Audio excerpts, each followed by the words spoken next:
All right, it's being recorded.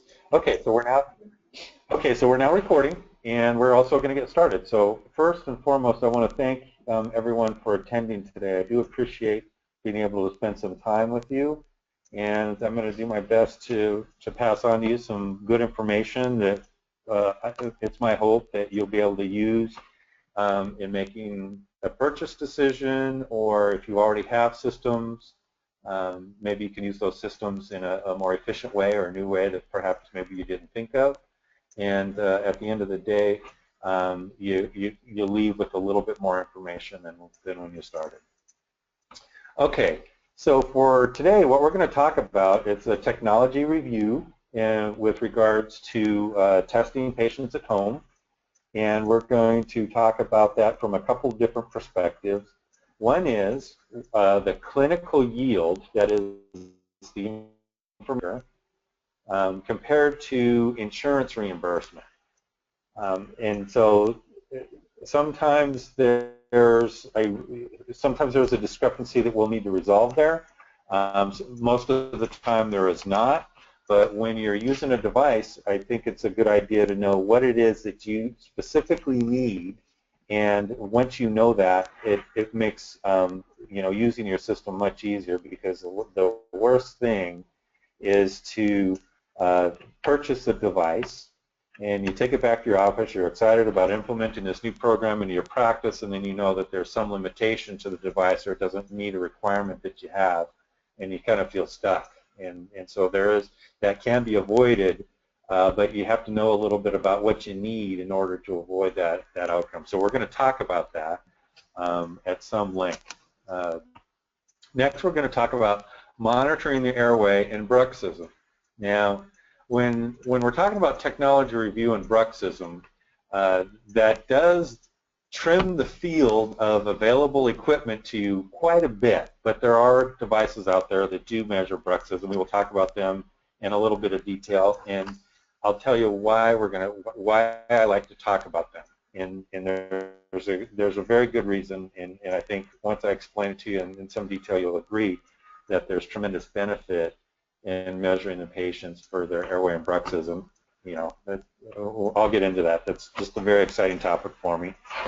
When you talk about technology review, what most people are expecting is a list of devices and the features that each of those devices have. We're going to do a little bit of that, but I'm going to break down the categories and then just put a few devices in each category. I don't really want to be a feature comparison meeting. I don't know that those are very beneficial, simply because a lot of times the features are used specifically in a sales activity, and it's not necessarily taking into account what you need. What I want to talk about is what are the features that are available and the types of devices that deliver those features. Okay, we are going to talk about novel technology. Very cool. I love talking about new and innovative stuff, but then also oftentimes there's limitations to novel technology, and we'll talk about that as well. And then anybody who knows me knows I can't help but talk about the bruxism monitor, so I will talk about that a little bit at the end. Okay, clinical yield and insurance and medical insurance. Not everyone, most everyone comes to dental sleep medicine with a couple of assumptions. One is it's focused on obstructive sleep apnea, which I'm going to challenge. And two is they have the idea that they want to bill medical insurance, and then the first question is, how do I bill Medicare? And so with that type of, with those goals in mind, you do have to have certain equipment and have knowledge of the rules of the game in medical insurance. So we're going to spend a little bit of time talking about that. But clinical yield, okay, first of all, what do I mean when I say clinical yield? What's the value of the data that you're getting from your unit? Okay, so the idea there is, are you looking just for a diagnosis and not really so much interested in the ins and outs of what goes into a diagnosis? You just need to know, does your patient have sleep apnea, yes or no? If that's the case, there's a lot of devices out there that are in the market and can meet that fairly simple requirement. But there's a couple little rules that we'll get into. However, most dentists that I meet with and talk to want to know what happened with the patient the night they took the test. They want to know what the AHI is. They want to know how they slept, the quality of their sleep. Did they have bruxism? Are they clenching and grinding? Do they snore? How much? You know, and so on and so forth. So for those dentists, the field starts to narrow as to the available devices that are available that can provide that information. And then finally, actually there's two more points here. It's really, really important that as a dentist measuring patients for bruxism and apnea, that you have as a partner or a pathway a physician, whether it be a sleep lab and the physician at the sleep lab, or maybe you know a physician. DDME, the company I work with, we work with physicians. But regardless of the path at which you get the data to a physician, you need to have a path to a physician, because as you start testing patients, you may learn, oh, this patient is outside my scope of expertise and I need to refer them to somebody that can help them better than I could. You just really need to be able to do that. And in order to do that, and a really great benefit to your patient is when you hand off a patient to the sleep or the medical community, is the data you've collected acceptable by the medical community? And that is a important question, because if it's not, then the patient has to start all over again. If the data is acceptable by your physician, then they have a huge head start. Okay, so that's a big point, you know. And so one of the things you might want to do as if you're thinking about technology is it accepted by the medical community? Okay, last point here, triage the status of the patient. Okay, so triage could be, does my patient have apnea? And if that's your primary requirement, that's an easy thing to accomplish. Or do you want to, do you have a clinical pathway that gets much easier for you to distinguish as a result of the testing you've done? Okay, so there's a big difference. So if your intention is, I got to make an appliance, and in order to get paid by medical insurance, I need a diagnosis, that's one path. If you say, I'm going to do a test on my patient to see what the landscape of their sleep is, and then I'm going to sit down with my patient and we're going to decide what's the next best step for them, that's another requirement. Okay, and we'll talk about triaging patients in a couple of slides here. Okay, so let's talk about medical insurance. Big topic. I know this is a technology review, but how the technology relates to insurance is insurance companies have requirements. Most requirements are similar. They're not the same, but they're similar. And essentially, they're going to want oximetry, pulse oximetry, flow signal from a cannula, some effort, respiratory effort directly measured. It used to be that you could derive respiratory effort, but that's really, they don't really accept, most payers don't accept that. Some still do. So it's important to find out what the payer requirements are. But generally speaking, they're going to say oximetry. There's 4 channels: oximetry, flow, effort, and what's the last one? Oximetry, flow, effort, and heart rate. So, and on the heart rate, you don't necessarily, in fact, for sure, you don't need a QRS. You just can get the heart rate from the oximeter. Okay, so, you know, if you go to your payer and you say, yeah, here I have a type 3, these are the channels it collects, as long as you have those 4 basics, you have a great head start. And where most people run into problems is some of the newer units or the novel technology devices, they extrapolate a lot of data, and if you extrapolate one of the channels that they want measured directly, it can become a problem. So, for example, the watermark unit. Great unit. I've used it myself. It's widely used out there. The problem that came in, you know, after the device was developed is that the rule changed a little bit, and they said we want people measuring the effort directly, and so they folks at Watermark ended up having to add a respiratory effort channel to that device so it could be used to diagnose patients and then subsequently get paid for reimbursement.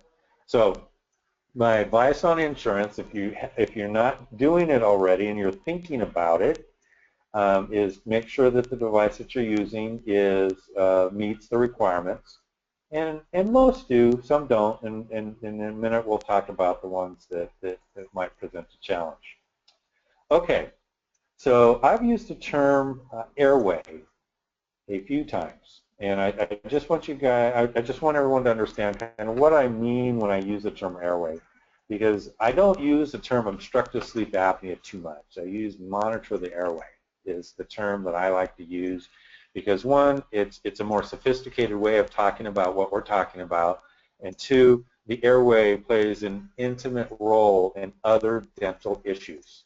Okay, and I want everyone to understand that when you measure the airway, okay, yeah, how are they sleeping? Is the airway interfering with the sleep? But also, is it triggering parafunctional EMG activity? Okay, and then if it is, are the airway and the parafunctional EMG activity linked? And if so, how? So we do need to know, because the parafunctional EMG activity can be triggered by anything. Somebody could be sleeping at a hotel, and the next door neighbor slams the door shut, and that could cause a clench because of the sound. That's not unusual. So anything can trigger a parafunctional EMG activity. So snoring can do it. Upper airway resistance can do it. So when I say measure the airway, can you effectively detect apneas and hypopneas?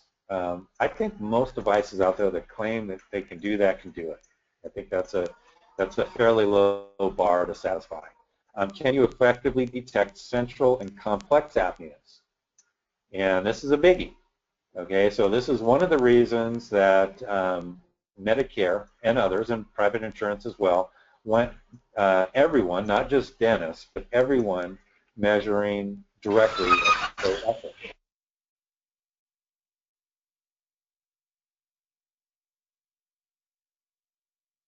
Has profound consequences. Okay, so we do need to be able to do that. Okay, so in order to do that, you do have to essentially measure your respiratory effort on two planes.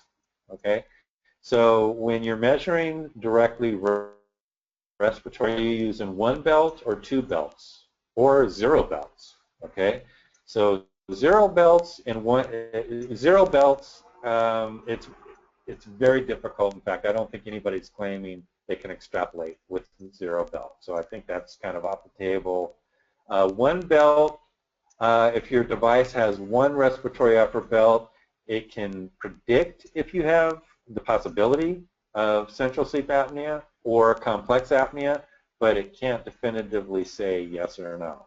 So you do want, and as dentists, this is kind of my opinion on this particular topic.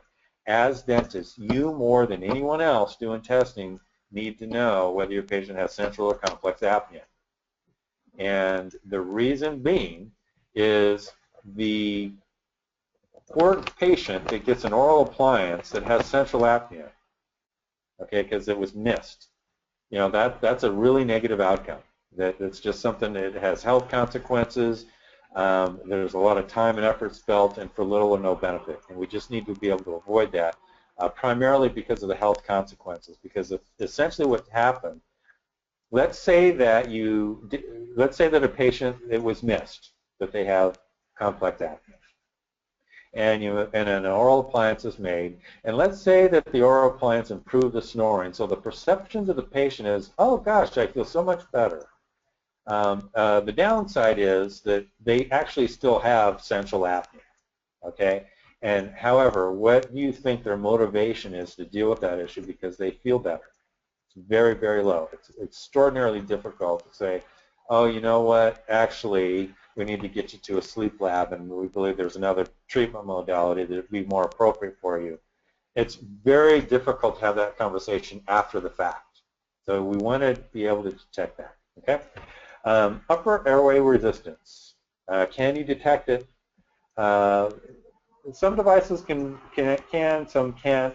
Actually, a lot of devices can detect flow limitation, but where it gets difficult is flow limitation is only one of the parameters that we use to see if somebody has UARS that leads to RERAS and respiratory effort-related arousal. So can your device detect UARS and RERAS?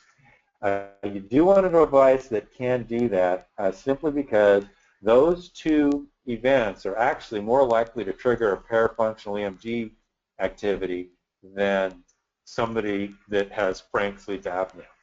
I shouldn't say that. They're just as likely.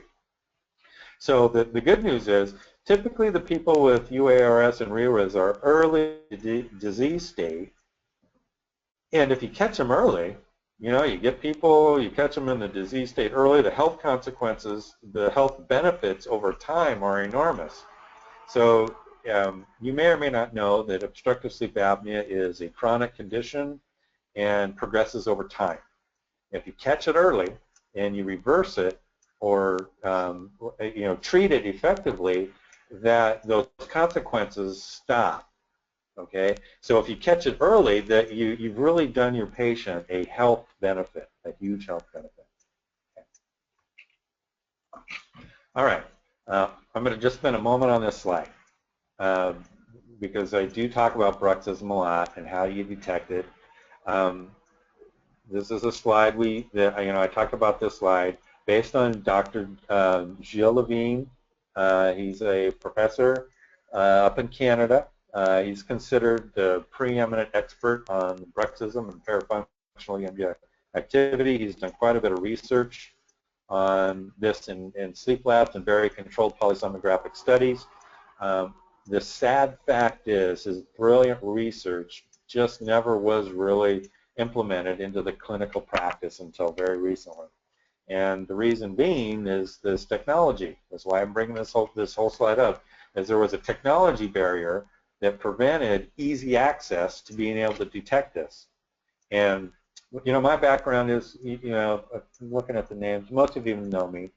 My background is I'm a registered sleep tech, and then I developed sleep diagnostic instruments. And when I moved over to helping with dentists with this, the masseter is a fairly easy to measure.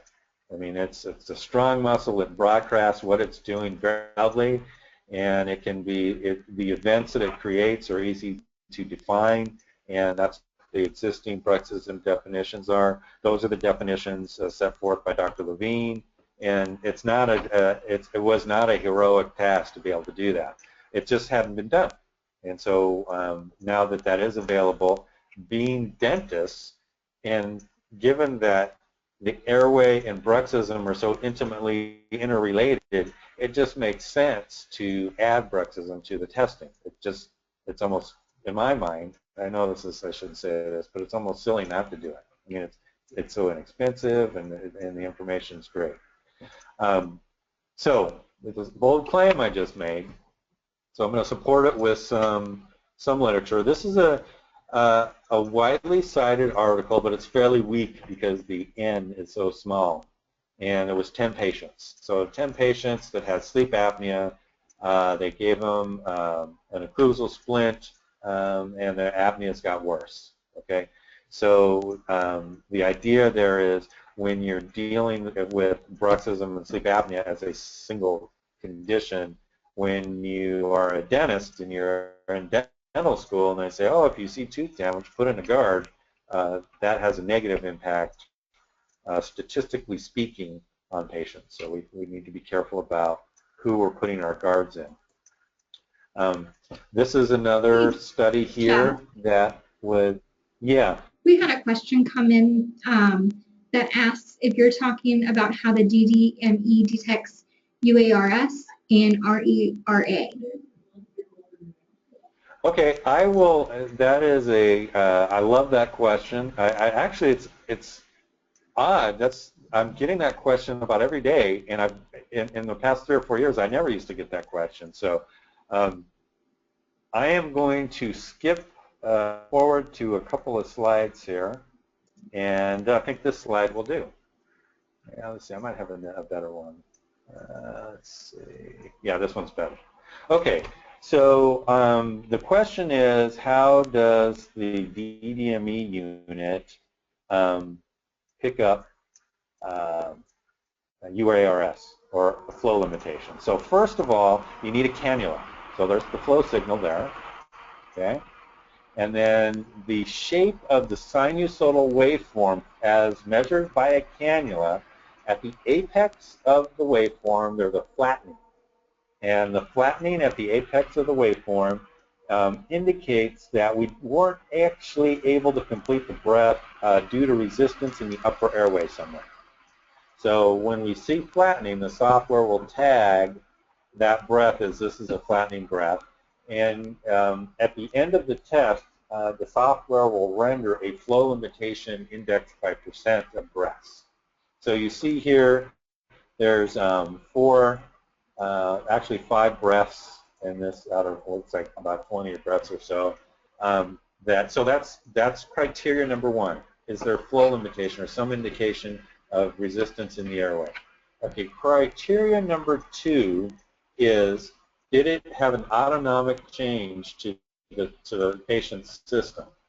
And then how we measure that is we have our pulse. So this is our pulse, our heart rate, right there. And we see that the heart rate went from 72 to 85. So the heart rate set up. Okay? And then finally, the third requirement that we use using the DDME unit, and kind of getting a little salesy here, is there an increase in work of breathing? That is the resistance in the airway causing the patient to have to work harder to bring the same volume of air in?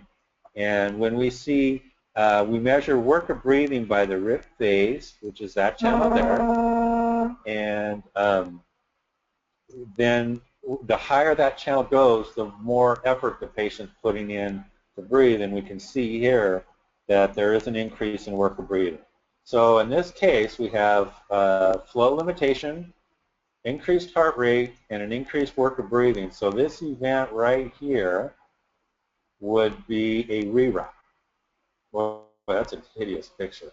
But that's how we score it. So to answer your question, that's how we get rid of that. All right, so let me get rid of my fantastic drawing there. Okay, so hopefully that answers the question. If not, by all means, I can revisit that issue. So let me go back up. Oh, I was talking about this. So this is just another further support to the fact that the airway needs protecting. And I have to tell you, how much time do I have? I got time. When I first started presenting this data, I had a big poster, and I was at an AADSM, the American Academy of Dental Sleep Medicine. It's a great group. They're very conservative, do a great job of training, and they toe a very tight line in keeping everyone kind of tight to what's accepted practice. Great organization. And I was at their trade show. They usually have it kind of butt up against the AASM, the National Sleep Meeting for physicians. And so I stood there, didn't even have a booth. I just stood there with a poster and stood next to it. And I just showed data. And most people were amazed and interested, but there was a fair number of people that said, oh, there's something wrong with your data. They just couldn't accept what they were seeing because it went against what they thought. Okay, so there's a lot of theories about, a lot of schools of thought about. There's even people are very adamant about things, and I quickly learned that it's best just to present the data and let people make up their own mind about what's going on here.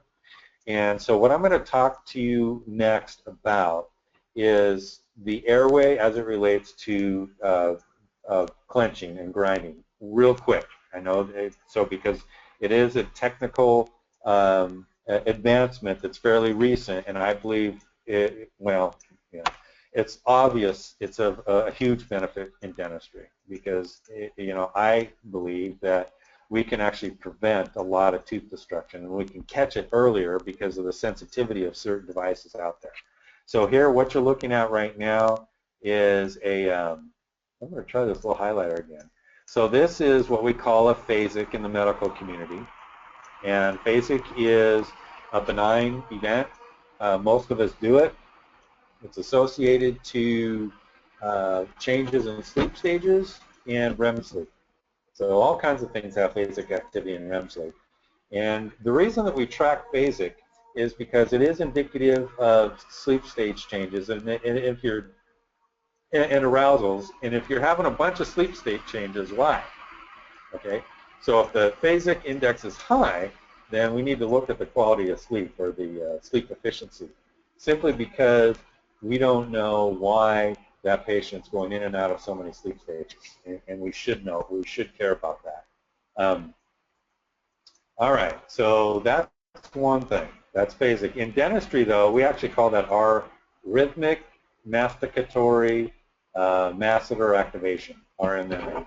That's the dental term for phasic. Okay. Clench. We all know what a clench is. Oh, let me erase that real quick. And this is kind of my new toy here. Okay, so this is a clench. And I use this slide because this is an extraordinarily rare. I've seen probably 500 of these studies, maybe more, probably more. And this is the most rare event, is to have somebody who's perfectly breathing and they just clench. Okay? So let me tell you why I think this is rare. And I think a lot of people, understandably so, believe this was the norm when actually it's the exception. One, Bruxism is not a seizure disorder. It just doesn't happen because the brain decides to fire off the masseter for no apparent reason. It's not a seizure disorder. There's typically something that triggers it. Two, we don't know what triggered this event. That doesn't mean it's not known or this is an isolated event. We just don't know what triggered it. And maybe there are certain types of bruxism that maybe it is a little bit of a seizure disorder, but probably not. I think if we measured enough channels, we'd probably find out what caused that clench. Okay, so but that's a typical clench. If you can see the little red lines on there, those red lines are set at about the amplitude or strength if I were to ask somebody to bite down as hard as they could. And that's about the value that they would produce during the wake state, which is give or take as 100 microvolts. Microvolts is just the relative term that we use on measuring EMG signals. So it's a number, so we can decide when we talk about this, we can say, well, how strong is this event? A lot of people are expecting pounds per square inch, but that's not how we measure that type of thing. Okay. Grind, we all know what the grinding is. We were looking at this slide a little bit earlier. The difference on a grind is typically it's a little less in amplitude, but a lot longer. That's the main thing. So that's the difference in a grind. Most of us know that. Okay. So let me talk about the progression of the airway and where, this is kind of a busy slide, I know. But I want to kind of step you through this, one phase at a time. So we have a patient, and the first thing that's happening here is flow limitation, and we talked about that. So here's a series of flow-limited breaths, all with their little marks on them. Okay, so then what happens next is due to the negative pressure, the flow limitation. So when you create a limitation in the nasal cavity and you breathe in, it creates negative pressure in your airway. That's why a lot of times GERD is present, because there's positive pressure at the diaphragm and negative pressure in the airway, and it just kind of sucks up the acids from the stomach. So this is causing negative pressure. It's also, because of the negative pressure, it's drawing in the airway. So think of the airway as a tube, and we're sucking in on the tube and it's getting smaller, and what happens next is the patient starts to snore. So at the bottom channel here, number 2, you see the patient, these spikes represent snoring. So the snoring is getting louder and louder. Okay, And then we see this increase in respiratory effort. So we talked about that a little bit ago. So we see this respiratory effort, it's consistent with louder and louder snoring, harder and harder to breathe, and then we graduate into a full hypopnea with a desaturation of 3%. And then this series of events terminates in a central nervous system response, increased heart rate, a clench. The patient probably moved around a little bit. So there's a series of things that happen at the end, and what's interesting here is this patient did terminate this event, and the clench was involved. Here's what I think. Here's what I believe. So I'm going to kind of take my science hat off and just talk about what I see a lot. If this person was earlier in their disease state, this clench probably would have happened right here. Okay, right where the end of this upper, these flow-limited breaths are. A little bit later in the disease state, it probably would have happened when they started snoring really loud. And now it's occurring at the end of this hypopnea. And 10 years from now, there's not going to be a clench. I shouldn't say that. Some time from now, there's not going to be, the clench isn't even going to come into the picture. The central nervous system response, it's just going to quit trying. And I depending on how long people, or their age and the severity of their apnea, I'd see this quite a bit. Very interesting. Okay. Now, what you're looking at here is what most people think of. This is a severe apnea. Okay, now you're looking at 10 minutes of time. So if you look at all those little blue and brown rectangles there, each one of those are a apnea or hypopnea. And you can see here on the each one has a DSAT. So these are all the DSATs right there. Here's all our respiratory effort. There's all our events. Look at what's going on with that masseter. Okay. Now, if you're looking at a patient, let's say that this patient comes in and they have damaged teeth. Okay. And you say, geez, we need to do a rehab. And you don't know this is going on. And then furthermore, you put in a guard to prevent further damage. So you put in a guard to prevent further damage. And I told you, I haven't proved it yet, but guards introduce a risk to the airway in a lot of patients. So then you put a guard in, this whole thing can get worse. It might get a little better. Even if it got a little better, still, what do you think the chances are of having a successful rehab when this is going on and you don't know it? So when we're talking about measuring patients, even when you're not necessarily wanting to make them a sleep appliance, think of the warranty work this patient would create for you. I mean, just that alone, it makes me think, well, geez, maybe you should do a test, send them home with a monitor. Okay, well, actually, we answered this question. The idea of upper airway resistance and re-res, I went through these topics. We talked about, we talked about all this. I don't know what that is. We talked about these topics. We talked about the cannula and the shapes and the flattening. Okay, so essentially I'm going to go ahead and skip this slide because somebody actually already asked that. That's a great question. Here's a zoom in on the flattened breath. So where it says normal breath, kind of on the back end of that breath, you can see the apex of it's kind of rounded. And on the flow-limited breath, it looks like it's flattened.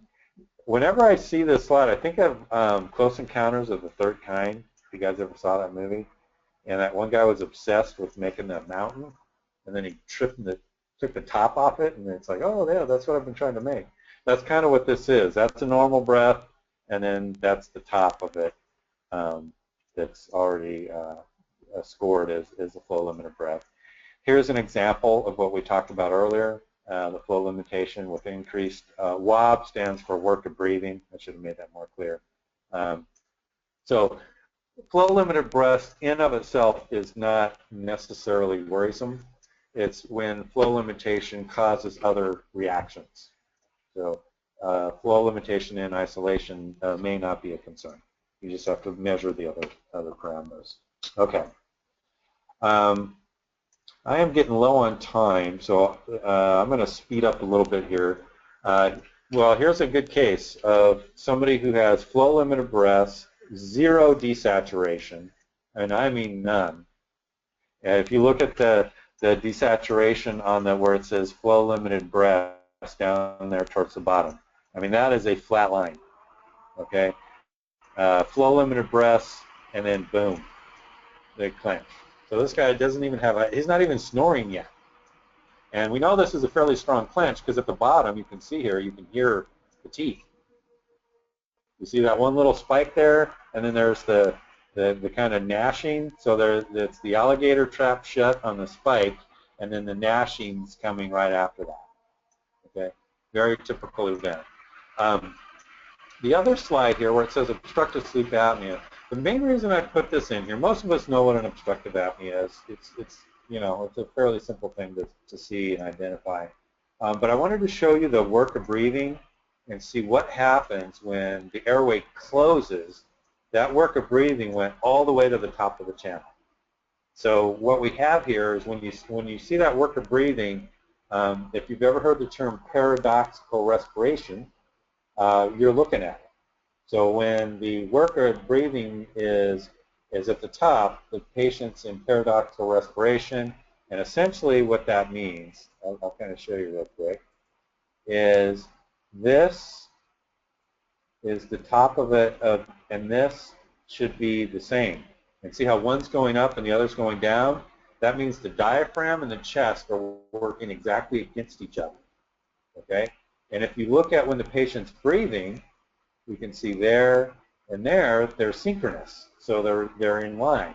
So when you have paradoxical respiration, that's the maximum work because the airway's closed and you're pumping and pumping until hopefully that airway opens up. And you know, it only has a couple minutes to do it before you start getting into real trouble. Okay, I'm going to talk about doing a test. So let me get rid of my little pictures there.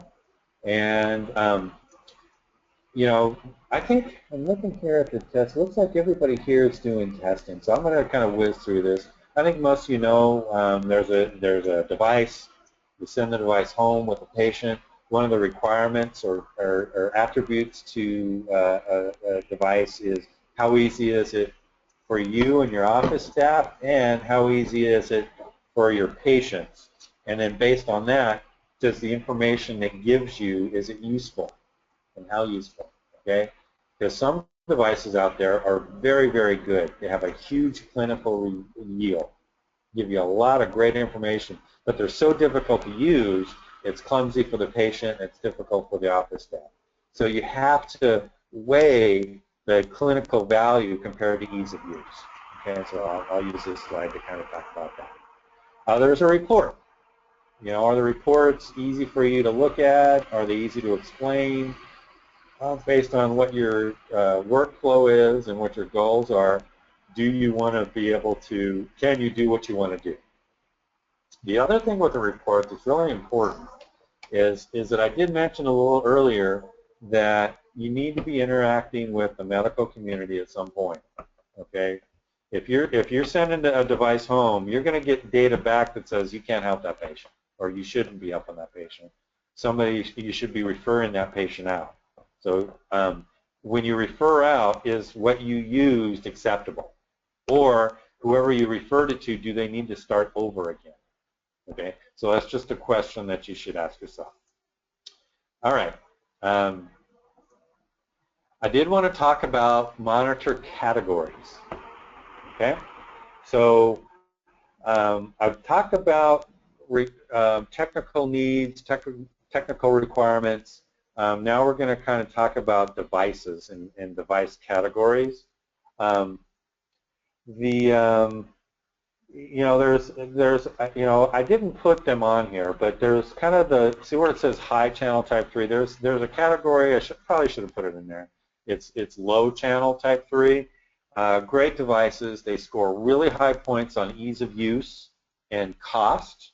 Where they don't score as well is clinical yield. So there's devices in that category, and if you just want a quick screen and see what, if they have apnea or hypopneas, those devices are perfectly acceptable and used widely, as they should be. Now there's the next category that I'm going to talk about, and I'll give you some examples of those types of devices. The Apnea Link's one. The Metabyte Junior is one. CleveMed has a Sleep View is one. There's several. There's a number of them, but they're very simple to use. They're typically very small, and by all means, they're very useful instruments. The next category that is listed on this slide is high channel type 3. So it's the same classification because the classification is very broad, but you really can't count them as the same type of device because they're really not. So there's an NOx-T3, the Bruxism monitor that DDME uses. This is what we use. And a lot of what I'm talking about I learned when I went shopping for units. The Metabyte Senior, right? It's just called the Metabyte. I called it the Senior because there's the Junior. The Metabyte's a very facile instrument. It does everything that the NOx-T3 does. I just found it a little bit more difficult to use for both the clinician and the patient. Very, very capable unit, a great unit. The Embletta's been around for a long time, and I believe it's still available. To be honest with you, I don't know if you can still buy that unit, but that's a high channel. And when I say high channel, here's what I mean. They give you a snore channel in addition to the ones we talked about, the flow, the oximetry, and so on and so forth. But they'll give you a snore, a body position, respiratory effort on 2 planes, and then other channels that, such as like work of breathing, and so on and so forth. So those 3 devices provide all those channels. Okay. So they're, then it comes down to, okay, what kind of, or do you want to do the low channel type 3 or the high channel? So that's kind of the decision, and then based on that, then you kind of distill what of the list of available device technologies out there, which one suits you best. Then the third category that I like to talk about is unique technology, and there's 2 that come to mind for me. And that is the Itamar watch pad. Those watch pad made by Itamar, and that is the picture on the left. You wear it on your wrist, and the technology that it exploits is changes in blood pressure and oximetry, and it extrapolates a tremendous amount of data from those 2 finger probes. So you put your wrist on, you put your finger probe, your blood pressure finger cuff on, and then you put your oximetry on. You can see that's on its other finger, and you get a report, and it can be used to diagnose sleep apnea. It's a very successful unit in dentistry, primarily because of its ease of use. One of the things that we should take into account that I haven't talked about is the cost per test. And I think one of the categories where the Itamar score is kind of low is that blood pressure cuff is fairly expensive. But it scores very high on the ease of use. So just depending on what your preferences are, that could be a perfectly viable unit for you. I would say an area that the Itamar scores a little bit low on is acceptability in sleep labs. It hasn't been real successful in the sleep lab community, and to be honest with you, I don't know why. I think I know why. I think because sleep labs measure channels directly. If they want to know something, they measure that thing. They don't extrapolate a lot of data in the sleep lab. So that's why you go to a sleep lab, there's so many sensors because they're measuring what they want to learn about. The Itamar and other units, they extrapolate a lot of that data. So I think the sleep lab communities kind of shy away from that. So if you hand a sleep lab community a WatchPat report, they may say, well, we'll just start over. Is kind of the outcome of that oftentimes. Now Watermark, or the Aries. It's actually called the Aries, and I think they had an agreement with Watermark, and I think now it's something else, SleepNet or something. But the Aries is a device that goes kind of on your forehead, and instead of using blood pressure, it uses venous and arterial flow. And because you have a large surface area on your forehead, and there's pads, you can't see the pads on this, but on the other side there's these pads, and it can measure based on the blood flow. And then there's a cannula, and a snore mic, and some of these other channels I've talked about, and an oximeter, obviously. That's also a very easy device to use. Again, it hasn't been hugely successful in the sleep lab area, but it's been pretty successful. And it's been very, very widely researched. There's probably been, actually, to be honest with you, I think there's been more research done on these two devices. The companies that brought them to market knew that they wouldn't have to prove that they work, and they did. So there is a lot of articles that you can cite on the efficacy of those two units. The cost per test is a little bit lower on the Aries. And I believe that Aries, you do have to send that data in to be analyzed. And I forget. I don't think a dentist or anybody can just look at the data, but maybe I'm wrong on that. In fairness, I should go back to the high channel type 3s. The Knox T3 is about 20 something, low $20 per test. The Metabyte can be a little bit less than that because they have reusable belts. So I think that's probably $15. Not a big difference, but a little different. And the Embletta probably has the least because they have these big giant rolls of effort belts. So I think that's $10 or $12 per test on the Emblettas. So depending on how tight your budget is and which device you like, the cost per test for the high channel type 3, they're fairly similar. I'd say from 12 to 20 is the range there for that one. Okay. All right, so I'm going to go ahead. I was going to talk about the BRX Pro real quick, and I'm not. We'll save that for another webinar. So what I like to do at this point is I'd like to open it up for questions, or I think most everyone on this call has experience using devices, and I would be very happy to answer or hear. If you're muted, maybe unmute yourself and hear if you have any questions or comments or stories about the devices that you use.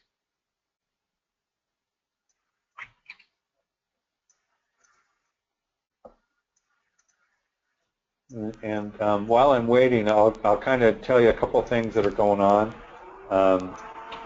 One is there is some education opportunities coming up. I'm actually in Florida doing the Dawson Academy with Dr. Wilkerson, and we're going to be doing another one of these in January in Kentucky. So if you're interested in that, contact me, and I'll be glad to give you information on that. I think the next CE seminar that at least I'm going to be involved in is going to be in March at the Pankey. I think I'll be working with Dr. Droiter and Dr. Karstensen on that one. So if you're interested in that, that's also in Florida, actually. I think the Pankey's in Florida. Yeah. So let me know if there's educational CE. The webinars, I'll confess to you that the webinars are a little bit salesy. If those of you know me, you know that you learn probably more about the Bruxism monitor than these other units. If you're interested in learning more about the Bruxism monitor, or actually any of these units, to be honest with you, feel free to contact me directly. So, Sarah, were there any questions, or are we ready to wrap up? No questions have come in. Okay, all right. as I mentioned, Oh, wait, we do have one. oh, okay, We want a copy of the slides, and then okay. um, oh, let's see. Um, can you send us the slide indicating what you described as, oh geez, pathognomic for OSA, UARS, and ER or RERA? Sure. And then when you're going through the channels, it was difficult to see the names. Oh yes, yeah, it is. The labels on there are really really small. I do agree with that. Okay, so those of you that would like a copy of the slides, just contact Sarah or myself, and we will be very happy to give you a copy of the slide deck that we just went through, and then you'll have my contact directly. And if any questions come up, I'd be very happy to help you out in any way. And once again, I'll give you my and there's Sarah's email address, and I'm going to type in mine too, so you all have it. And that is Jeff's email. And I'm going to do this to everybody. Some question. Oh, I can't do it to everybody. Let's see. Sarah, why don't you type in my email address, because I can't send a message to the whole group. All right.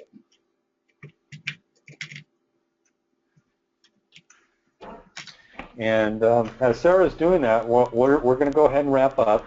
And again, I want to close like we opened, and thank you guys for joining us. I recognize most of the names, Mohammed Ahmed and Miguel Bernal. I want to, because I don't recognize your names, please feel free to contact me, and we can schedule a one-on-one webinar, and we can go plow into any kind of topic that we talked about today, or any other related sleep topics. I'll be very happy to do that. Okay. So that being said, I'm going to go ahead and end the meeting, and wish you all have a great weekend, and hopefully we can talk soon. All right. Thank you.